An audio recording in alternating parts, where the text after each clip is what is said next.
Hi, everyone. Today, I want to talk about the news. Every Monday, I talk about the most popular upcoming news. And this week, I want to start with Trump extending the unemployment benefits. He decided to extend the extra unemployment benefits because he felt that the Congress was in gridlock. Next, I will talk about the ongoing gold rush and how the price continues to skyrocket.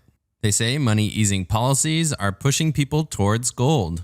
And with interest rates low and the cost of capital is inexpensive, people will take risks, and the government is taking on massive debt. And lastly, let's talk about the Apple stock split. And what does that mean for investors?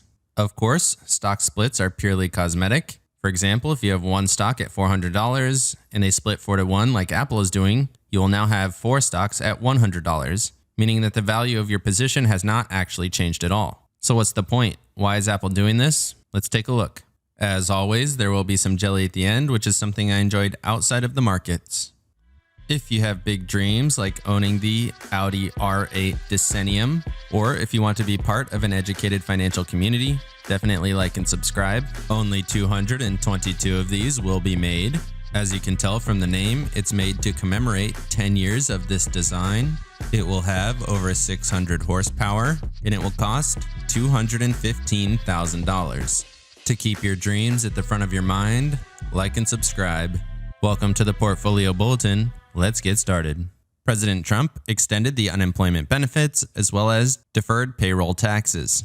President Trump signed an executive order to defer the payroll tax and replace the expired unemployment benefits with a new lower amount. There are questions whether he has the ability to do this, but he did sign the order for now, and we'll have to wait and see if it goes into effect. Of course, Congress is still trying to figure things out and pass an actual bill. The executive order stated that $400 per week will be paid in extra unemployment benefits versus the $600 that they had been receiving.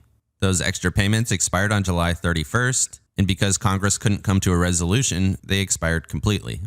They say Trump mostly stayed on the sidelines during the negotiation, attempting to allow Congress to do their jobs, said Secretary of the Treasury Steve Mnuchin. Despite not having a very active role, President Trump did try to advocate for the extra $400 per week, as well as the deferral of the payroll tax and the extension of student loan deferments. He said we're going to do it without the Democrats, and he's asking states to cover 25% of the costs. That's a little bit questionable since most states do not have very much tax revenue right now, and they were also asking for bailouts from the federal government, so asking them to pay for more money to bolster unemployment wages is a little bit questionable. But Trump himself also does not have the ability to extend the unemployment benefits himself in terms of allocating new money. That power is held by Congress, so this whole situation is a little bit questionable from the get-go. They mention here that most states are currently running a budget shortfall due to the pandemic. However, Trump reiterated the fact that Democrats are stonewalling the current relief package and that Americans really need this package in order to support the economy.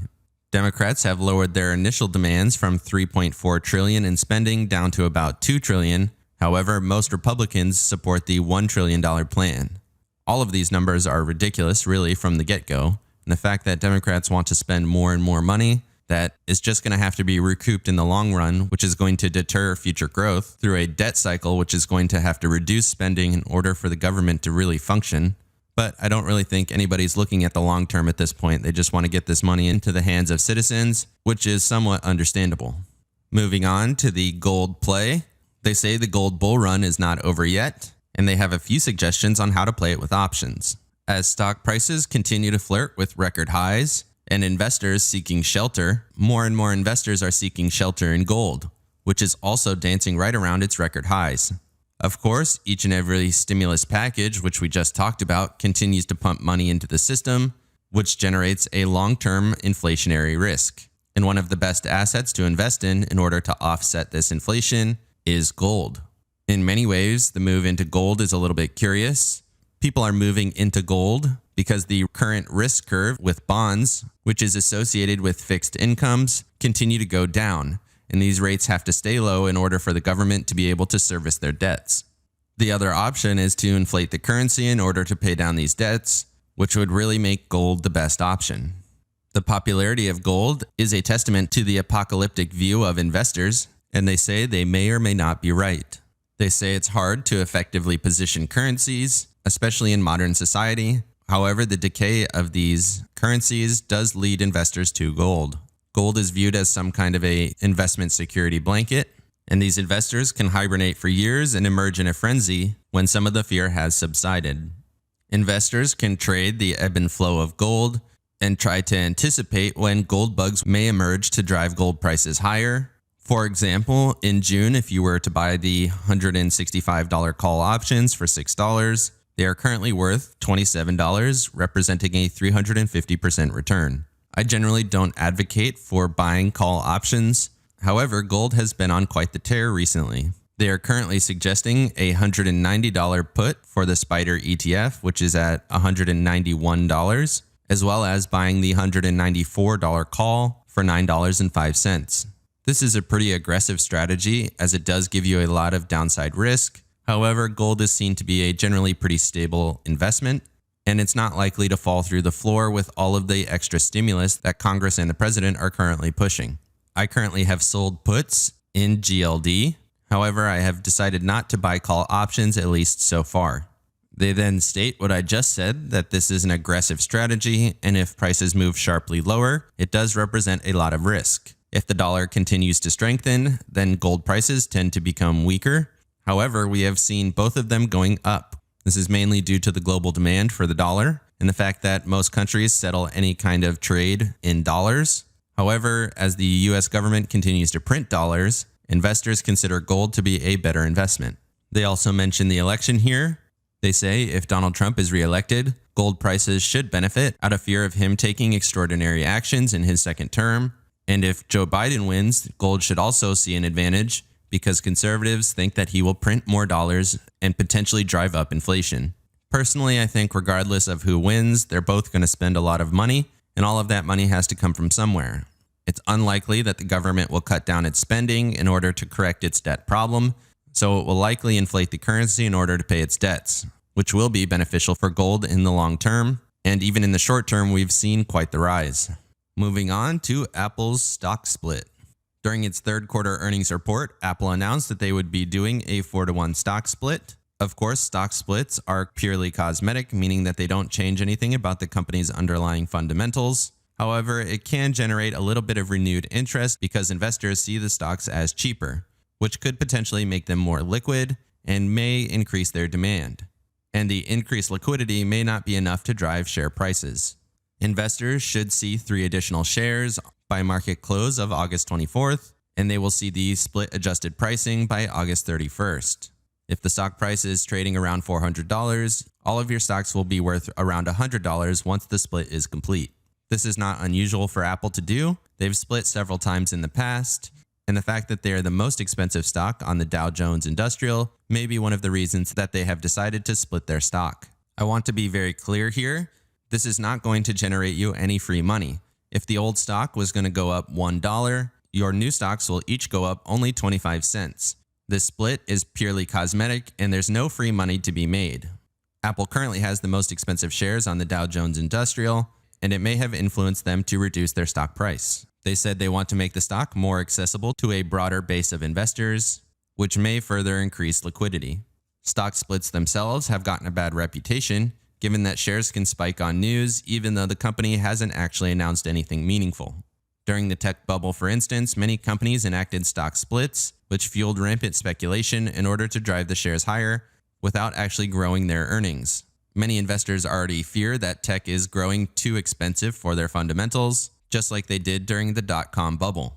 Berkshire Hathaway has famously never split their stock price and currently trades for over $300,000 per share. Warren Buffett commented on the fact that other people think the stock would sell for more money if they did a split. However, they don't think it's necessary or advisable in the first place. They especially don't think that it would drive up the price over any period of time because rational investors will invest for the long term, and a split does not actually affect the price in any meaningful way, meaning that they don't think the price would actually be higher, and they think that the volatility would potentially be greater, and that volatility does not benefit shareholders in any way. So in summary, the federal stimulus is bringing more volatility to the market, which is potentially driving up gold prices, and Apple is having a stock split. That doesn't really mean very much. Let me know down in the comments section what you think of the stimulus package. Will it come to be, or is it all talk for now? Are you investing in gold? And do you care about the Apple stock split? Definitely like and subscribe if you got any value out of this video. Of course, this is all for entertainment purposes. This is not financial advice. And with that, let's get to the jelly. So today's jelly is another clip from Letterkenny, and they're talking about how DMX makes a barking sound at the end of his raps, and whether other animal noises would be equally as intimidating. So here's what that looks like. Guess who I heard on terrestrial radio, who I haven't heard from in a really long time, but low-key love? Who was it? DMX. Fucking A. You like him too? Sure I do. Why? Oh, because he's an animal lover. House News knows he's an animal lover. Well, on account of him always barking like a dog in a song. See, that's why I low-key love him. He sounds so tough when he goes, arf, arf, at the end of a rap. How's that go, Katie? Arf, arf. I see. So, arf, arf. The fuck was that? What's the problem? If DMX was here right now, he'd hoof you right in the nuts. I think DMX would assume Derry had already been hoofed in the nuts. Yeah, I mean, you might as well just make a cat sound at the end of a tough guy line. Well, how'd that go, Katie? Meow. No, but put some threatening rap music lyrics in front of it like DMX would. Okay. I'm click-clacking and rack-stacking. Bitches know I'm packing. I'm the trillist. Meow. See? I see. It's not the same thing. Nope. No animal sound would have the same effect as a dog barking if you're trying to sound tough with rap music lyrics. Not one. Maybe it could. Okay, Dan? Dan, okay. Okay, Dan. Let's put it to the test. It's the jump off. Rocking in my Timbs. I'm the greatest. Get shook. Meh. Nope. This is America. Put the Benjamins in the bag, bitch. Hoes in the trap. Laid back in the lack. I'm a Don. Quack, quack, quack. Strike twos. Number one country hustlers. I'll spray your crew and shoot up your funeral. It's beef, and that's hunted. Strike threes. Use outs. Ha ha! Woo! Jehovah, original Northside gangbangers, bounce, real quick. Okay, yes, I understand. I'm a PIMP. Banana clips in the Benz. I'll skeet on your main chick, you little bitch. Bah! Okay, you've made your points. Squee, squee. Ice on my wrist. I'm strapping and clacking the Glock. I'm about to shoot up your block. Keep it gangster. Go! Okay, that might be enough shouting. Machiavelli, Mom Spaghetti, it's straight yayo all day, yo. I'm the realist. I said you made your point. Gucci bag, poppin' dom, racks on racks on racks, bitch. Make money. I'ma shoot on your casket. This is getting obnoxious. Versace, Versace, Versace. Cash money. Uzis in the back of the Bentley. For real, though. So you see, Dan? No animal sound is as tough as a dog sound. I'm the king of the jungle, bitch. Bow down. Rah! You're pretty sure that was a lion he was attempting there, so you stand corrected. The show may not seem funny to you right away, but give it a couple episodes and it really grows on you. Let me know down in the comment section what you thought of this clip. Definitely like and subscribe before you go, and have a great day.